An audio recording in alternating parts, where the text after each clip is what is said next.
This is Fam Electric Ghost, and we're live on the air with Victoria Rader.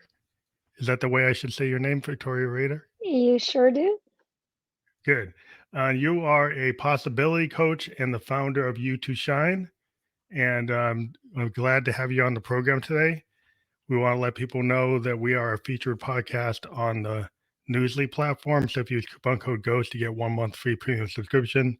The Family Electric Ghost podcast is on Newsly, and this episode will be on Newsly later tonight. So this is episode 915 of the Family Electric Ghost podcast, and we're going to talk about scared to sacred transformation how-tos.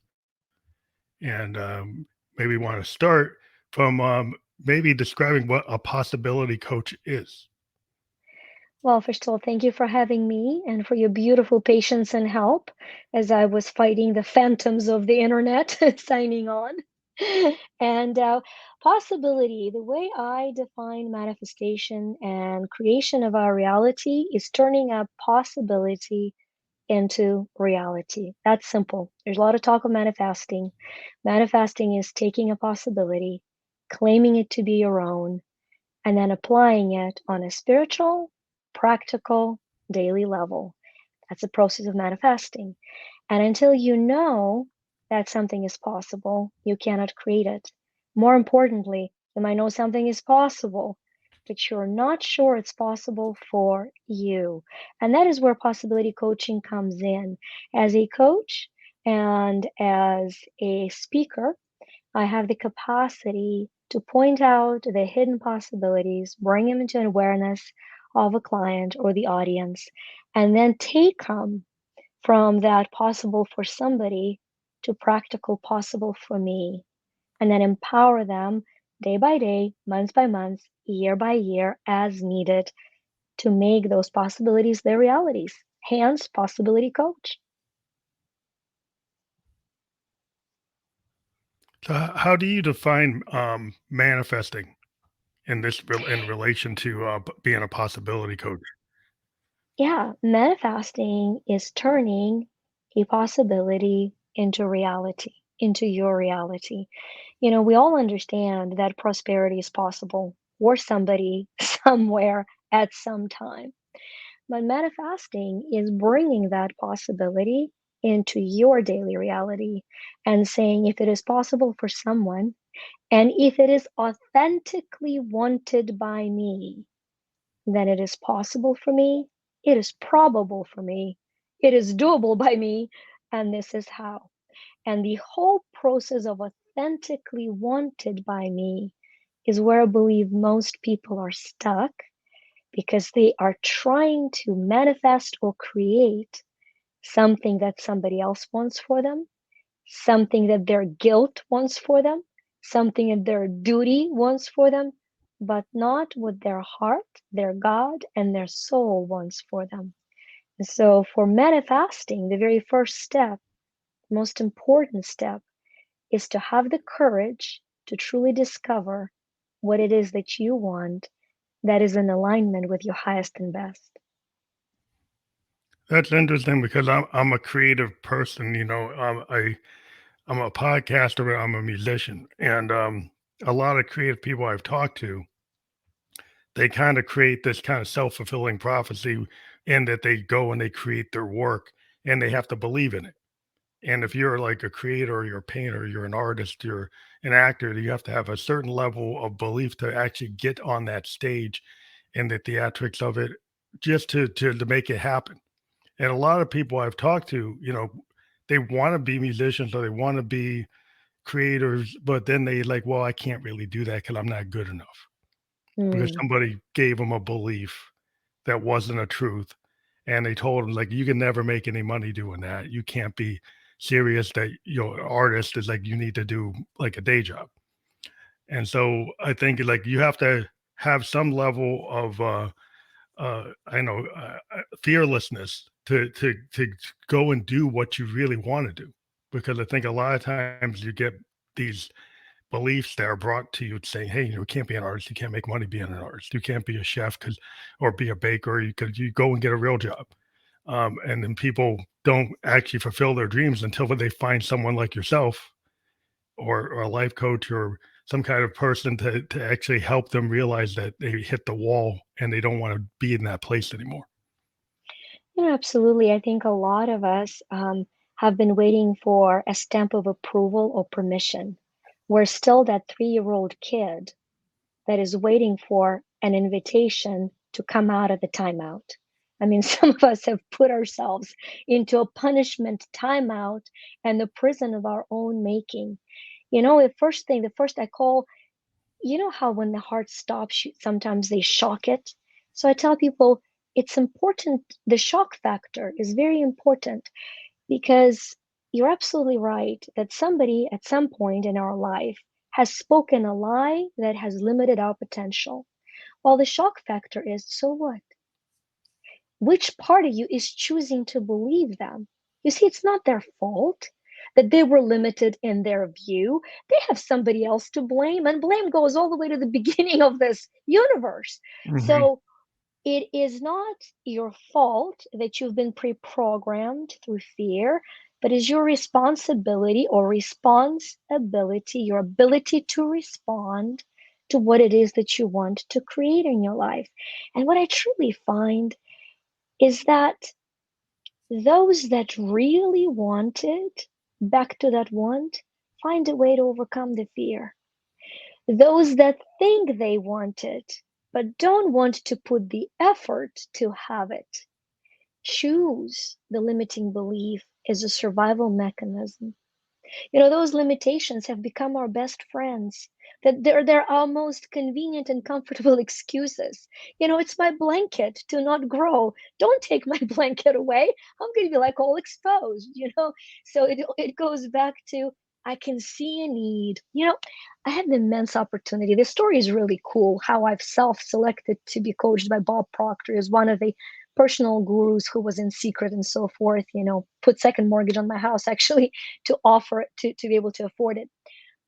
But there was one point in that coaching. I call it my $50,000 point because that was the price tag for coaching. Bob sat me down and he said, "Look, you want to help everybody who needs help. That's a disaster. You can only help people that want to be helped. So go not only where you're needed, but go where you are needed and wanted." So I've got to tell you, no coach, no spirit itself can move somebody who has no desire to move. But if a person has a desire to move, they will find a way. Your podcast is a way for somebody who has a desire to move, right? You know it, and I know it.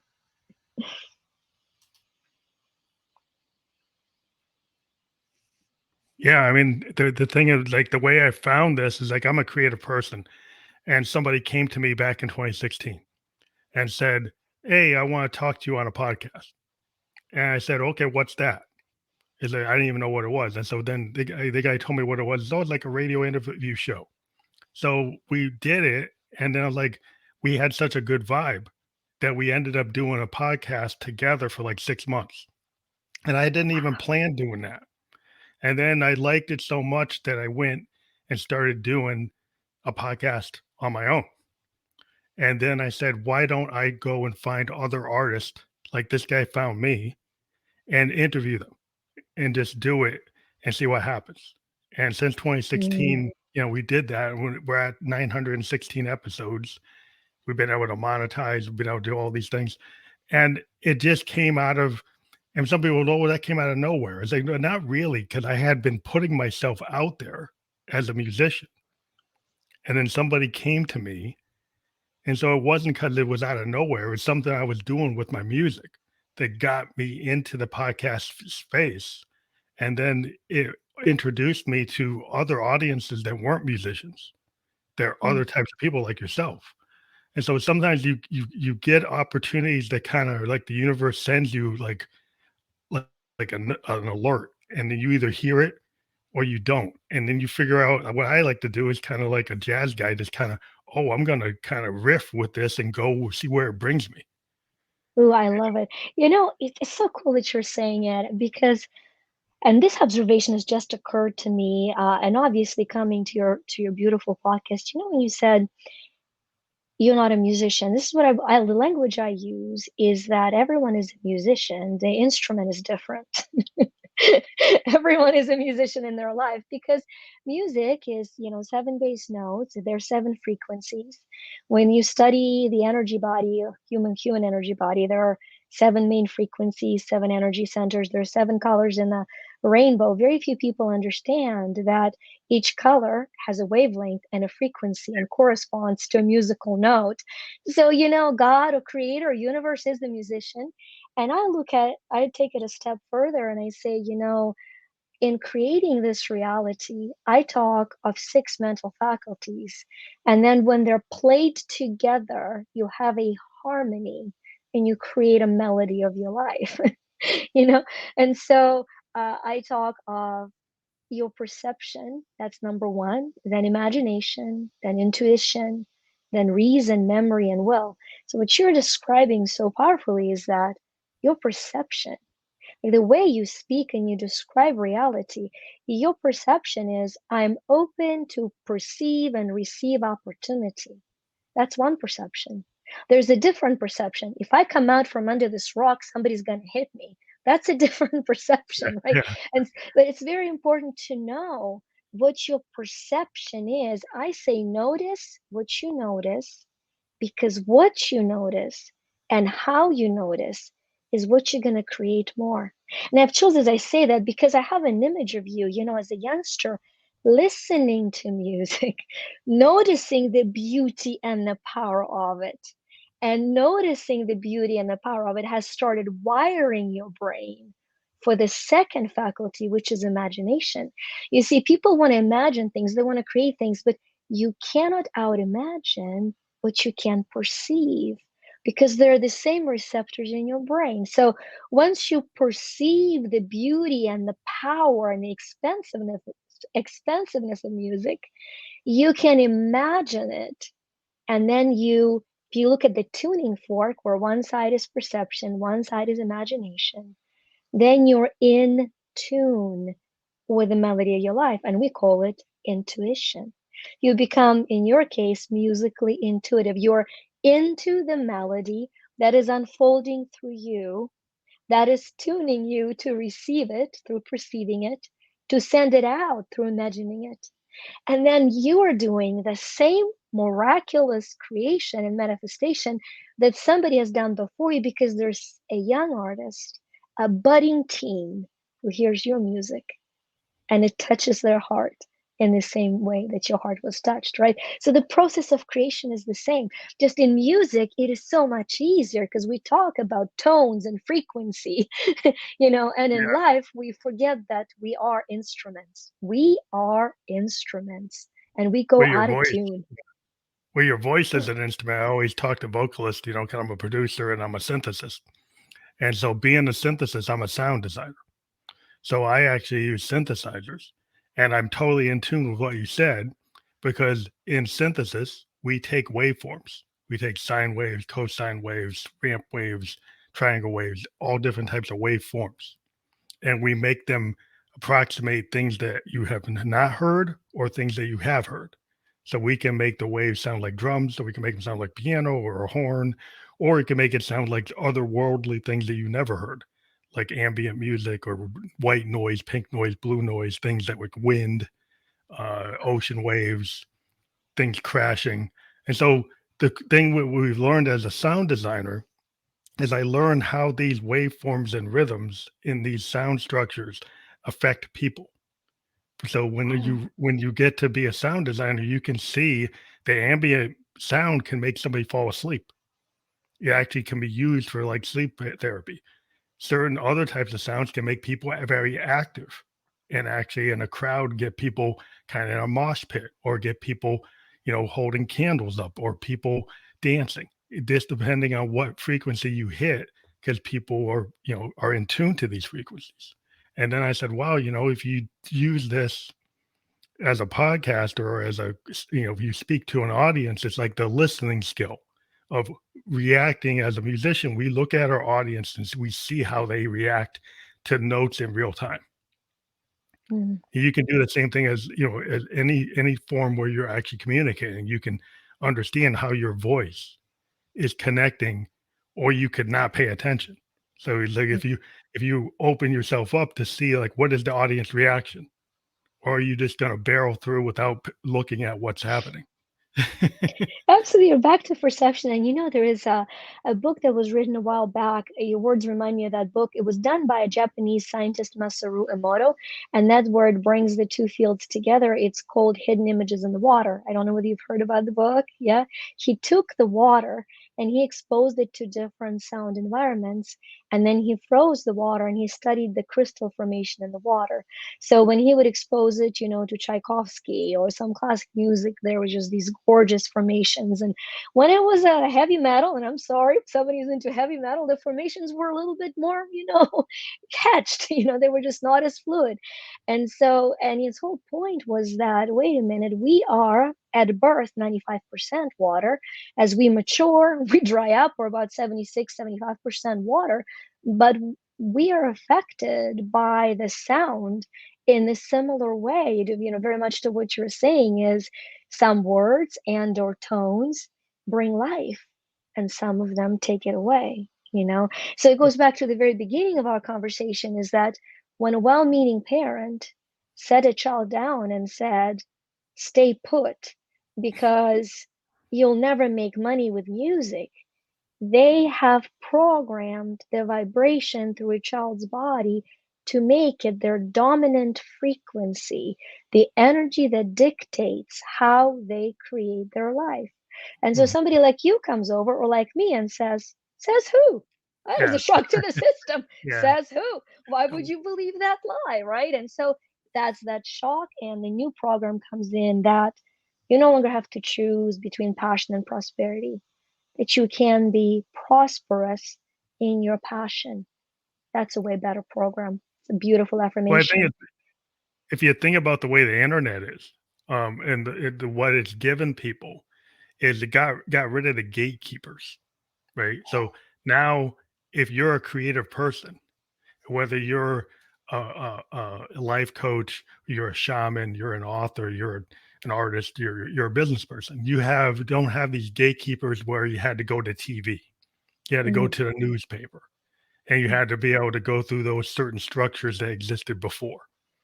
And now you can, if you think it or feel it or write it or create it or have an idea, you can bring it to a worldwide audience that's beyond your neighborhood. It's beyond your yep. city. It's beyond your state. And once you start realizing that you make it so, you can make it so, you can make it happen. And regardless of what the taste is in your area, somebody usually will dig what you're doing somewhere. I And love that.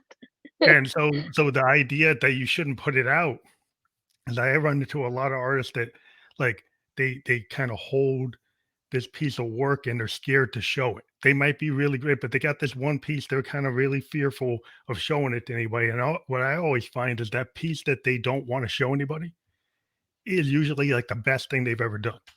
Mm, And even though they're great, they're an artist, they might not believe that is actually appropriate. And what I try to get people to do is show show that. And there's a vulnerability in there that I think that, I think life coaches have the same kind of issue.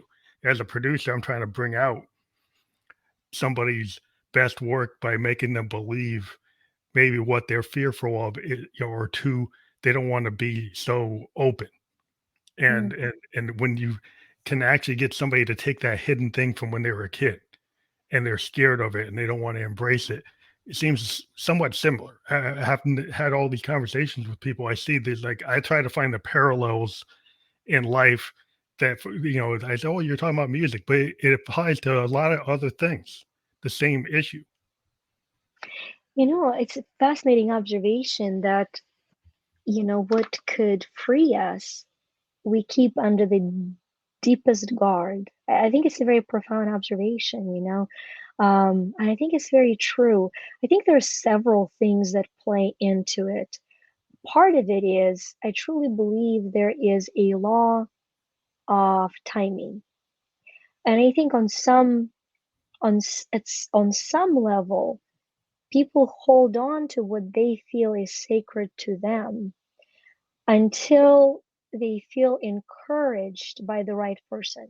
I don't think it's a coincidence that you get to be a person to bring it out of them because it is brought out in a way that is expansive Mm, for them and is freeing for them.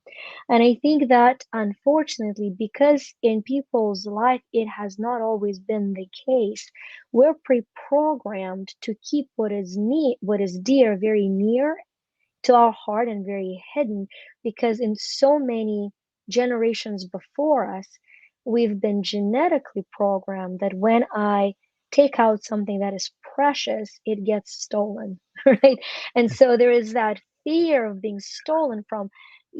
I've done so much free stuff. It's so funny. And people are like, aren't you afraid that people are going to take it away? I said, what are you talking about? It's free advertisement. Because when a person takes from you, it never becomes theirs. It's like an awkward piece in mhm. their story, and eventually people find out where they got it from. So instead of you paying for an advertisement, look at it. Okay, even if people take it and share it, it will come back to you. Maybe not in a way that you're planning on it, but I promise you in a much better way. Because once you plant the seed, it has to germinate. It has to come to fruition. It's the law of the harvest. You reap what you sow, and once you let go of one precious thing, you give room to create so many more. Because if you're holding it onto it for your dear life, you're stopping the creative process. When you're hiding something, you cannot receive something probably much greater than what you're hiding. It's kind of like what happened to me when, I had this SoundCloud and I was just putting this stuff out and I wasn't even making any money on it. I was putting songs out. And what happened is that podcaster found it and it got me into podcasting. And then podcasting became like a big leg of what I do. It's a part of what I do. It's not everything I do, but it wasn't like so the putting stuff out for free. I said, well, why are you doing that? You're not making any money. But what happens is people find out who I am, and from that situation, I've gotten like a certain segment of artists that will come to me and want to be interviewed because I was doing it and because I was out there because I put my own work out there. And then people found out, hey, he's a musician that talks to other musicians. And then not only does he do that, I got into this idea of expansive. I call my music expansive because I don't like to be tied to one genre. So I try to do like any genre I feel like. So I said, well, if I'm a podcaster, I started out with just musicians. And then I said, why don't I be expansive with the podcast?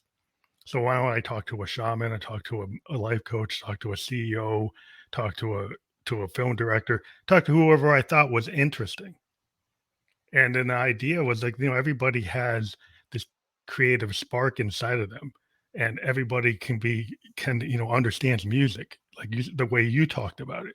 And there's this kind of music to your voice. There's a music to creativity, and whether you're a CEO, an author, a life coach, or a podcaster, there's a creativity in what you do, and people can understand that. If you think about the Beatles, how many people did they inspire? Mm. Not just musicians, all types of people to be creative. And so the idea of it is I said, well, how can I weave that? And then it became this thing as it kind of got bigger than what I expected. But that's how you if you believe in what you're doing and you just let it expand and you don't worry about it. And you don't think about like, oh, I can make yeah, I think about trying to do things better, but I don't worry about making errors. That's why I do a live podcast because I don't Oh, care about trying to make I love you you know. because perfection is an unattainable lie. You know, that I tell perfection is unattainable lie that bad parents and bad creators tell themselves to stay in prison of their fear.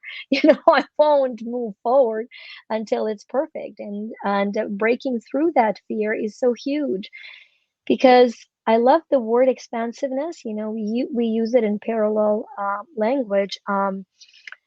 We started by saying, introducing the topic, the scared and sacred. I can tell you how that concept was born because Years ago, a client of mine came to me and she said, I can't commit to things. I either overcommit and I can't deliver because I'm too overcommitted. And as a result, I'm terrified to commit. So I think a lot of people don't create because they're afraid to commit. And I was going to give her practical advice of commitment, of how it is to commit, why it is to commit. I literally opened my mouth to speak, and it was gorgeous because, the inspiration spoke through me. And I told her, well, you already committed. You're just committed to your scared self. And all you have to do Hmm. is take that powerful commitment you already have and shift it to be committed to your sacred self. You don't need to be any more committed. You are so committed to being scared that commitment is not an issue. It is who or what you're committed to. And then when you look at the letters, I mean, I love that stuff because scared and sacred are the same letters with Different order. letter C shifted. And I call it a shift of commitment, right? It's just a powerful mnemonic device, shift of commitment. And so when you're fearful about something, you get to say, I'm going to shift my commitment. What would I do if I were not afraid? It is the most powerful question one can ask himself. What would I do if I were not afraid? What if it were possible for me to do it? What is the first step for me to take today towards that vision? And then you take that first step, and that starts shifting you out of that paralyzed scared. And so then I said, okay, so what is scared and what is sacred? And that's where that expensive comes in. Because there is a scared part of all of us. It's not that I don't have scared parts of me. It's not that you don't have scared part of you. We all have them. And I call them mortal matter. Yes, everything is energy, but there are parts of me that when the liveliness of me, the spirit of me leaves, will go back to Mother Earth. And that's that mortal matter. And that mortal matter is what is terrified. And that mortal matter needs to materially manifest. That's the one says, does it make any money? Because it's got to manifest materially, because it has to take care of the mortal matter needs. So it's always going to be there. It's important to not hush it. It's just important to know my job is to know, they're there, those voices are there, and I'm going to love them. And then there's a big E. So when you look at how we spell me at our company, it's little m, big E. So that big E is also part of me. It's my sacred me. It's the eternal energy. Just like there is mortal, there is eternal part of me. Just like there is matter, there is energy. And just like there is material, there is essential. And just like there is manifesting, there is expansive. So by you saying, I choose the expansive, what I hear is that I'm committing to my sacred every single day because that is the only way to be, right? Because otherwise, the option is I'll be shrinking back because I'm terrified because I'm committing to my scare. Yeah, well, the thing that started with the music was, I got into the idea of like, electronic music initially. I'm a piano player too, but the idea that, sound is electricity, or within the synthesizer, it's totally direct. You take those waveforms and you make them turn into, oscillators, create these sound waves, and the sound waves are heard, and then you create pieces of work I call sound paintings, right? So when Sound you what? Sound what? sound Sound paintings. paintings. Oh, love it. Okay. So it's an idea that George Martin from the Beatles and Jimi Hendrix mentioned. And when people ask them about, like, oh, Sergeant Pepper's Abbey Road, what are those things? And then the Beatles and their producer George Martin said, I like Monet, and I think of the studio like a canvas. And the Beatles, we could either make them sound like they do live, or we could use the studio like a canvas, like Monet, and have this very expressionistic vision of the music. And that point of view that George Martin and the Beatles had actually revolutionized music, because musicians started to realize I don't just have to be limited to what I could do live. I could use the studio to create these sound paintings or these layers of music that are beyond what I might be able to play physically live. But on album, I could create a concept like Sergeant Pepper's, Mm. where it's way beyond what a normal band would normally do, because you're layering stuff and you're telling like stories and you're making these sound visions or cinematic kind of visions of music. And I always thought that that was amazing. And Hendrix talked about the same thing on Electric Ladyland. And I'm like, wow. So you can try to do music that's beyond, expectation, that Mm, crosses into cinematography or these sound paintings. And I think, that's how people listen to music anyway. When you do write a song, most people have these visions in their head of what the song means because you're triggering that anyway. mm, And so if you think that that's what if you actually start to dive into it, then you can get kind of lost in the art. And I just thought the idea of being able to do that as I do it because I just love it, whether it makes money or not. But once you put it out there, people will find it, and then you don't worry about it because it just it finds the right ears or ooh, the right minds to hear it. I love it. I love it so much because you've mentioned that, yes, sounds are electric. Every frequency that our brain processes, it first processes on electric level. I tell people your thoughts are electric. Every time you think something, there's an electrical synapse that goes and crosses the synaptic gap. Whether it's sound or thought, it's frequency. So we are thinking electric beings. And then we know that electricity creates a magnetic field. That magnetic field for a human being is an emotion, and for a subconscious mind is a vision. So electricity of a sound or a thought creates a magnetic frequency or a field of a vision. And fascinatingly, going back to manifesting, it is that vision of electromagnetic field that goes through your body as a energy of vibration. That energy of vibration then goes and expands into the universe, bringing back to you the like. As people are excited about the law of attraction. This is the very basics of the law of resonance. The law of attraction is a simplified law of Mm. resonance. And that is how it works both for an instrument, and that is how it works for a body as an instrument of a spirit creating through us.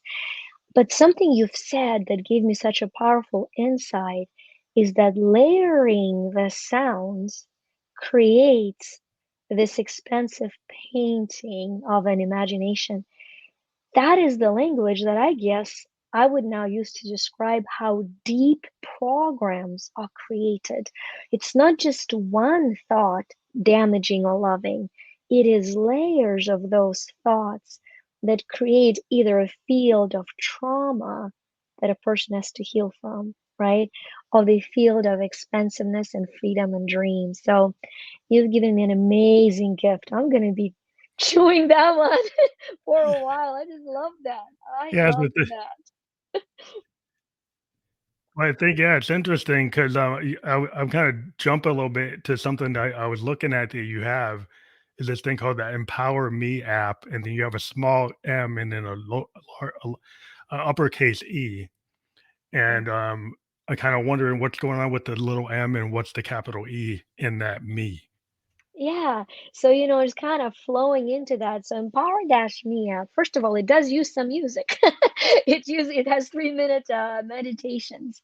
And those, in addition to all the other stuff, and the meditations are at the note for the energy center or chakra that you're opening up. Is gorgeous, Hmm. gorgeous work. And there's same level of joy as for you to create music was for us to create and be creating the app. So that is that empowerment of me as mortal matter that manifests materially, surrendering to the eternal energy. So, what I say is that you become empowered to surrender your mortal to your eternal, your matter to your energy, your material to your essential, and your manifesting to your expansive. And it truly is a path of empowerment. So, the app is created as a daily support. It is very highly intuitively built app. One of the categories there, I don't know why it's coming through. Actually, I'm probably resonating at some of the pieces of your music that were written to process grief for someone. It's gorgeous. I've never listened to your music, but I feel the wave that builds up from processing into expansiveness. It's really gorgeous. One of the sets there is called My Grief. And what I found is that a lot of people can't create, won't create, are traumatically unable to create because of the suppressed grief they carry. Hmm. And so, if you were to ask me what is the biggest block to manifestation, I would say one, lack of gratitude, two, presence of grief. You put the lack of gratitude and immense amount of grief, and it is very hard to move that boulder of energy to be able to create. So, if you tune into that, you kind of shake the phone or you click on the button, and it tunes in to the energy of unprocessed grief that you carry. It gives you the validation for it, the visualization to release it, and then the verbal affirmation to say out loud with your hand on your heart to reset the energy through your whole body to vibrate at a new level of frequency of hope. So that's one of the many little aspects of that app. What I do notice is, in order to move forward, as a creator, what we try to do is like, and I'm a Buddhist in my practice, is like, when we chant, we bring what's inside, we bring it out. And we have Mm, these like, affirmations, and we actually speak out what we intend, right? So when I'm a Nichiren Daishonin Buddhist, and so we have these chants that kind of focus on the law of cause and effect. So yep. we, positive energy brings positive energy, negative brings negative. So if I start thinking, if I not only think of positive things, but actually say it, if I actually speak out while I'm chanting, what I believe is a positive thought that's gonna you put it out in the universe. I'm gonna connect with other positive thoughts in the universe and it cascades. And the opposite is the same. If I was thinking all these negative thoughts, it will cascade with all this negativity and get, incrementally or exponentially bigger. And so the idea is to try to get your mind in the state where you're thinking in a more affirmative, positive way. Yeah, and the power of the spoken word. And the reason for that is that when you speak, you're focused only on what you speak. You cannot be speaking and thinking something other than what you speak. It's very powerful. So your words dictate the flow of a thought. So when you are affirming, you are affirming the positivity and you're aligning all of your thoughts into what you're speaking. Same is true for negative. Gratefully, negative energy is much slower, so it takes a gazillion of times saying I'm dumb to one time saying I am powerfully inspired, I'm brilliant, right? That wipes out a lot of low frequency. Yeah. But we have conflicting thoughts in our mind that are quiet, that we're unaware of. And so, the fastest, most powerful, and consistent way to create what it is that you intend is through sounding it. And when you chant it, you sound it at a frequency that is repetitive. And it sets the pace, it sets the pace, it sets the pace, right? It allows Yeah, for yeah. the repetition to set the pace. Yeah. Yeah, and we believe, just in doing it as a musician before I was even a Buddhist, I just felt like if I create these, sound paintings or I create these soundscapes and I take this energy that's inside and I bring it out, I put it out in the universe and it always made me feel better. It was very cathartic. It was like Hmm. therapeutic. And I found other musicians like, the act of just practicing, whether or not I was actually going to play in front of anybody, just creating the music. It just kind of calms me down in the same way that I chant. It's the same thing for me. Like it's if I Hmm. sit at my piano and I just play for 2 hours, whether I was trying to do something or not. Just it's kind of just after doing a day job, but being able to actually kind of get in that state with the music, like when you're playing a piano, it's hard to think about your job. It's hard to think about other things. What happens is those emotions come out in the keys. They come out as a musician. You can feel the happiness or the melancholy or whatever you're feeling comes out in how you play.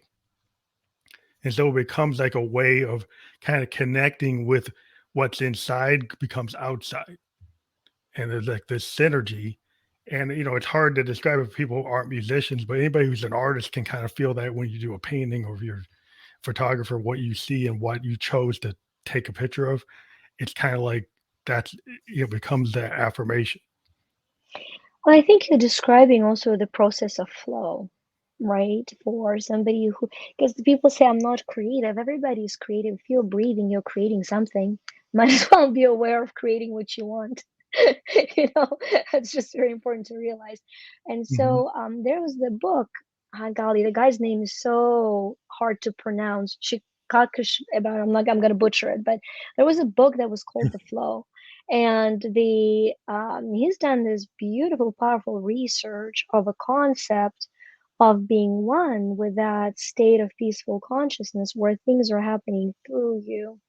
You know, for me, for the stages of empowerment, the way I break it down is, and I'll kind of tie it into what you're describing, is that when you feel most powerless, you feel things are happening to you. You know, oh, I got fired from work, it happened to me. Or I got cheated, it happened to me. Or whatever happened to me. It makes you feel powerless. Then you pause and you say, those same things that happened to me were also happening for me because it was a lesson for me to learn. It's the first level of going from powerlessness to, I call it power hunger. You know, Les Brown calls it power hunger. The issue is, if you stay at power hunger, you want to make everything happen for you, you become an overachieving narcissist. Because yes, you're no longer powerless, but you're now shifting into the degree of power where it's like, oh, that's got to happen for me. And that, you know, and it's just a dangerous trap of personal development that people don't talk about, because there's just never a sense of fulfillment because there's a higher mountain to climb, and you're like out of mountains and you're still running around hungry. You know, it's power hunger. Mm-hmm. And what you're describing is the true empowerment, where you pause long enough, and instead of life happening to you or love happening for you, you give permission for life to happen through you. And when that flow of life happens through you, inside out, as you're describing, you are becoming a tool and a source of creating life. And that to me is the process of true empowerment. You're no longer attached to accolades and social proof, because deep inside you're experiencing a sense of fulfillment and peace. When you experience that sense of fulfillment of peace, then you arrive at your purpose. And when you relentlessly pursue your purpose through peace, through serving others, by creating through your purpose, prosperity follows. So many people want shortcut to money at the expense of their inner peace. And that is a trap that leads to soul destruction. Yeah. What I find is like, it's the kind of that peace of mind I get from just like the idea that, I'm a poet before I was a musician. And I like the Victorian poets used to have these concepts of like the muse, right? So if you read like Thoreau and Blake and Wordsworth and Tennyson, there's this idea that like, and I believe musicians, we believe it too, because we believe like when you're in that flow, you're in that zone, you kind of feel like you're tapping into the muse or it's coming through you. But the thing is like, yeah, there's this universal thing you connect to that's like all the music that's ever been written. And it's what you've experienced or what you like as a musician, and then your own personal feelings, and then stuff that's outside you. I think what happens is we become a kind of, we can channel that. A musician or a creative person is able to connect to the inside and the outside kind of simultaneously, and they have their influences and they have their original ideas, and I all kind of collides, and it just becomes like, then that becomes like your unique vision, which is informed by other things. It's not totally just you, but you've connected to like this whole stream of things that are just out there. And that's why when people go listen to a piece of music and say, oh, this piece came from like Bach, or this piece came from Coltrane, or this piece came from Stevie Wonder. It's like, yeah, because these things are in your head and you're reinterpreting it. And when it comes out, it's a kind of a hodgepodge of things that kind of start to connect and start to weave together. And Mm. then when you feel like you don't have the fear that you can just let it be, then that's when you feel like the confidence, like I'm actually moving forward because I'm kind of processing all this stuff. And then it's me making me go forward. And there's no mistakes. You could take, 99 tracks. That 100th track is the one you put out, but all those 99 led to that 100, right? And so then that you could say, well, those 99 were failures. No, they weren't. That's how you got to the 100th track, the one that you actually put out, is because the amalgamation of everything you were going toward. And so nothing was a failure. It just was a journey. Feedback. Feedback. No failures, just feedback. Yeah, it's just like you learn from everything you did before, and maybe it wasn't something that you decide to share, but at the end of the day, all those things became part of what you did share. So your experiences, whether you thought that you made a mistake or whatever, is how you recover from a mistake. I kind of talk about it in your jazz band, jazz fusion band. We don't really know where we're going to go, right? But we have kind of a framework, but we can go off, kind of go into this chaos and then come back, go into a chaos and come back, go into individuality and then come back into uniformity. And it kind of flows between all those different states. And people are like, well, how can you do that? Well, because you have to trust each other. You have to trust each other and then you connect and there's like nonverbal communication going on and you feel it. It's very kind of hard to describe, but I think anybody can kind of get the idea. Is this a kind of flow state? And you have to accept certain things. And they say Yeah, that's what it's it is. when the divine becomes your conductor, in a way. And as we all understand or want to understand the concept of oneness, and I think what has happened is that there's a confusion of oneness meaning sameness, but it couldn't be further from the truth. And Yeah. what you're describing, and what I believe is true, is oneness means uniqueness to such a distinguishable, beautiful degree that every piece in that gorgeous puzzle of humanity is necessary, is needed, is present, is appreciated. And that is how we become one. And I love your description because it's like taking, if we were to describe muse as a beautiful, radiant, clear energy being poured through you and through me at the same time, it will go through different nervous system, genetics, through life experience, and those will color how it comes back out. So we are in tune with the same process of beauty, and we express it through who we're wired to be. And yet, because it is the same principle of beauty, it resonates with everybody else who is seeking to express it.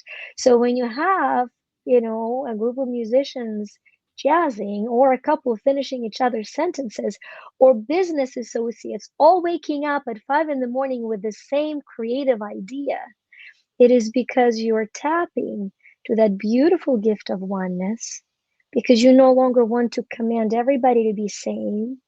You allow everybody to be unique. You step into your authenticity, and then you can contribute fully. Yeah, I think it's hard to though because we've been in a kind of industrial age. Yes. One of the things that kind of shifted before the industrial age, you had all these artisans that would make very unique things. Yes.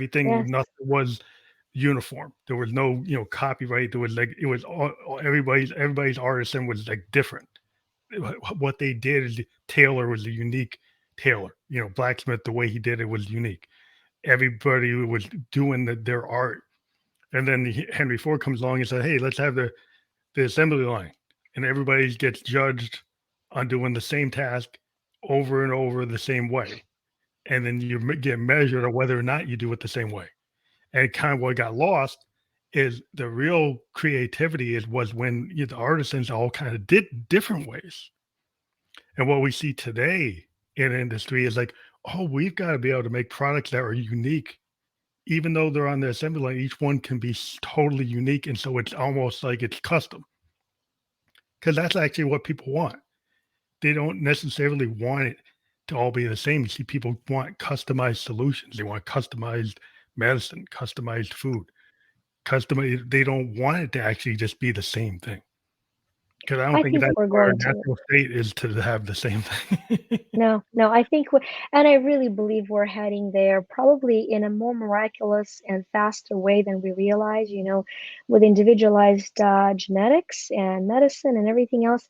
I really think we're making a full, well, life is a pendulum, and there's no surprise there. We're just swung all the way back to march to the drums to back to being individualized. And I think it's a beautiful privilege to be alive right now, to be ushering that in, the creativity and the power of individualized creativity and spirit, and finding that why we don't have to be the same. We can be uniquely unified, I guess would be my word, uniquely unified, and just through the energy of collaboration. I think that's another aspect that I see.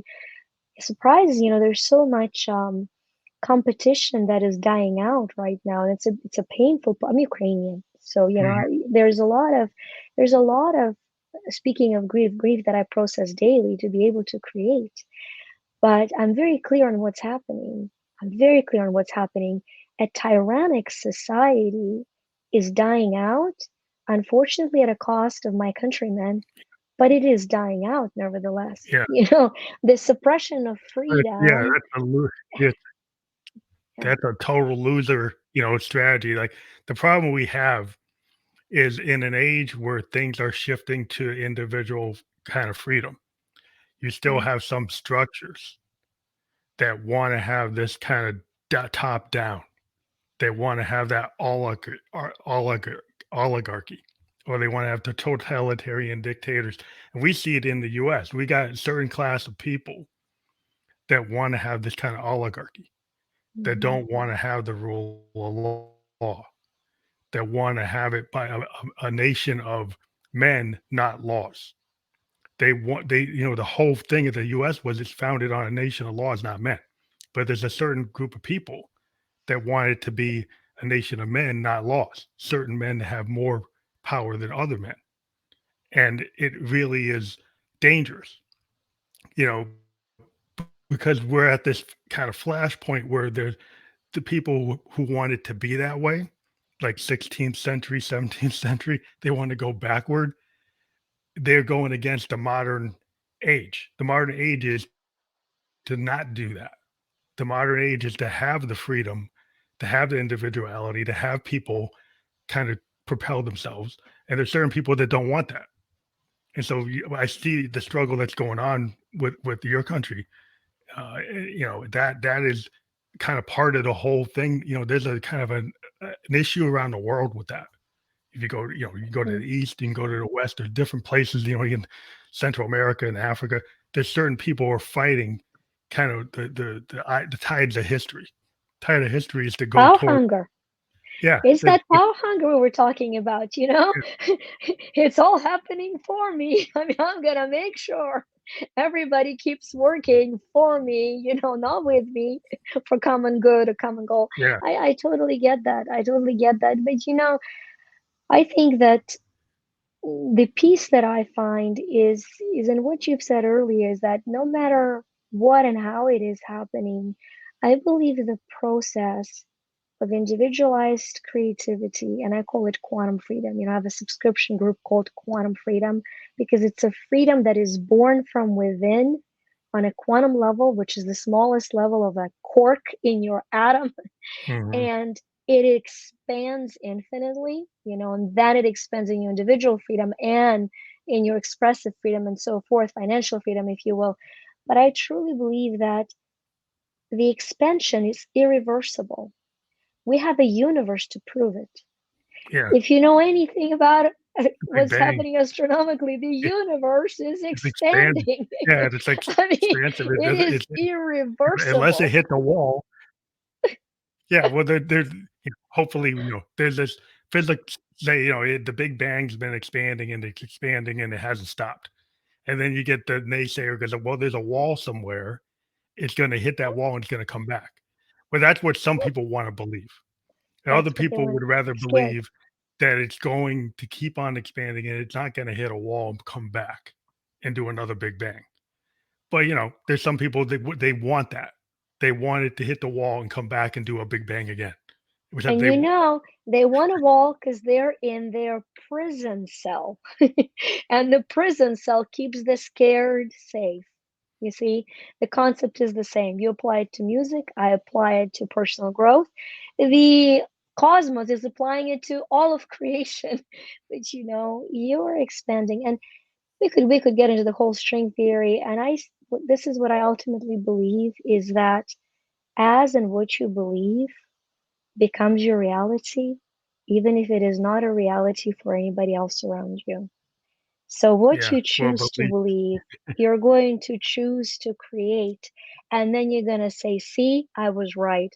So, if you're that one person in a billion that says the universe is going to hit the wall, guess what?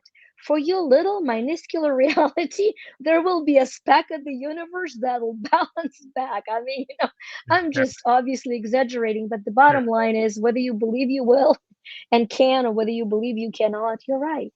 You're right. Why not believe you can? So yeah, it's definitely it's a totally expansive discussion because we it's a big bang, and then we've talked about this all the different the sound wave theories and just the connection, like we're all electricity.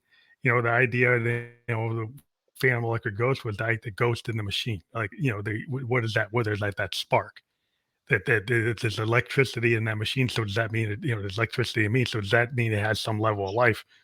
And some people could say, yeah, it probably does. So the idea that everything in the universe is kind of interconnected because of the energy flowing through it, that you can pick up on it or not pick up on it. And I think it's really cool that we've had this discussion. I want to mention your website again, YU2SHINE.com. And then if people go to YU2SHINE.com, what do they find there? I think they're about to find, as we're just posting, a beautiful free community on Facebook that we'll be putting on.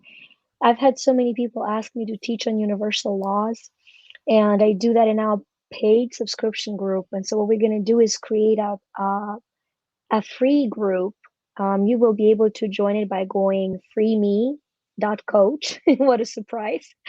freeme.coach. And when you go there, you will find information on all of these universal laws of expensiveness. Once a week, I'll do a quick live talking about a different law and how mindful entrepreneurs and creatives can apply that law that week to achieve their dreams and to create a possibility for themselves.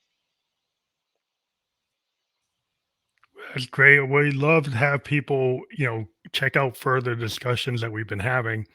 And for those of you listening on audio, again, that's YU2SHINE.com, where you can go to there and click it when we get fully published on Facebook or YouTube or anywhere you listen or watch podcasts, because we're on multiple platforms.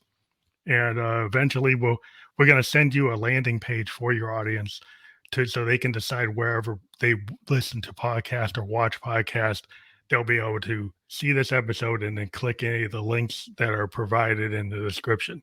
And that's one of them. So again, we do encourage the listeners and watchers to check out the links we provide for episodes, because that gives you a further detail about what we've been talking about. Thank you. So thank you very much for being on the show tonight. It's been really illuminating and as expansive as I always like it to be.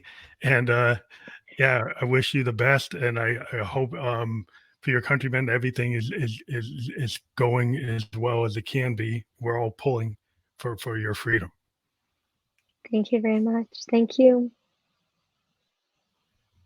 Thank you for being on the show.